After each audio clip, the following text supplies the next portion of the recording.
አንድ ሌሊት ላይ አንድ እብድ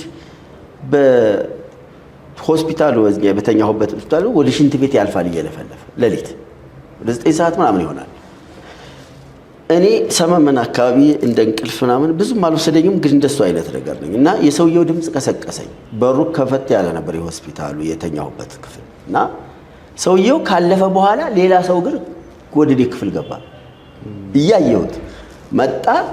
የተኛሁበት ቦታ ላይ እጅግ ቢዘገንን አይነት አይቼው አላውቅም። እንደዛ አይነት ነገር የመጀመሪያ ኤክስፒሪየንስ ነው። እኔ በደንብ በማየው በአካል እና አጠገቤ ሆኖ አያስፈራራኝም፣ ግን እንደመደነስ አይነት ነገር ይላል። እኔ ግን ስኬር አደርጋለሁ፣ በጣም እፈራለሁ እና መጮህ ጀምራለሁ እና አብረውኝ ያሉ በሽተኞችን ቀሰቀስኳቸው። ምንድነው ምናምን አሉ። ከዛ ሰዓት ጀምሮ ጀመረኝ ይሄ የዲመኒክ አታክ ማለት ነው፣ የአጋንንት። እንደዚሁ ተመሳሳይ ቀን ላይም ተኝቼ ኦልሬዲ ፊቱን በደንብ ማላየው በጣም አስፈሪ የሆነ አንዱን አይን አይቼ ሌላኛውን አይን በጣም ሰፊ የሆነብኝ በጣም ያስፈራራ ላይ እንደዛ ሆኖ እጮህ ነበር። መጥተው ይይዙኝ ነበር፣ ይቀሰቅሱኝ ነበር። ከዛ ችግሬ ላይ ይሄኛው ደግሞ ተደረበብኝ። እዚህም ጦር ኃይሎች ሪፈር ከሆንኩ በኋላ ያው ችግር ቀጠለ። እንደውም ፊዚካሊ ማየት ጀመርኩ። እነሱ መጣሉ ላይ በቃ ይጫሉናል እና መጮህ አልችልም። ልጮህ እፈልጋለሁ፣ ግን አንደበቴ ይያዛል።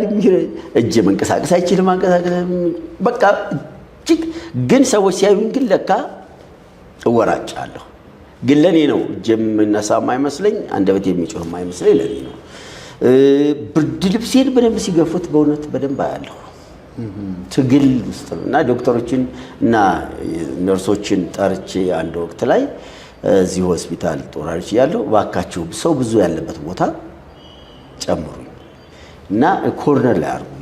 ለምን ሲሉኝ እኔ በአካል የሚመጡ አጋንንቶች አሉ። እንደዚህ በቅርጽም እነግራቸዋለሁ። እንዲህ አይነት ይመጣሉ። በጣም እየተሰቃየሁ ነው።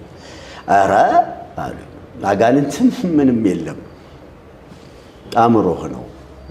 ስለዚህ የውሸት ነው። በዛ ሰዓት ደግሞ እንግዲህ ደርግ መውደቂያው ሰዓት ነው።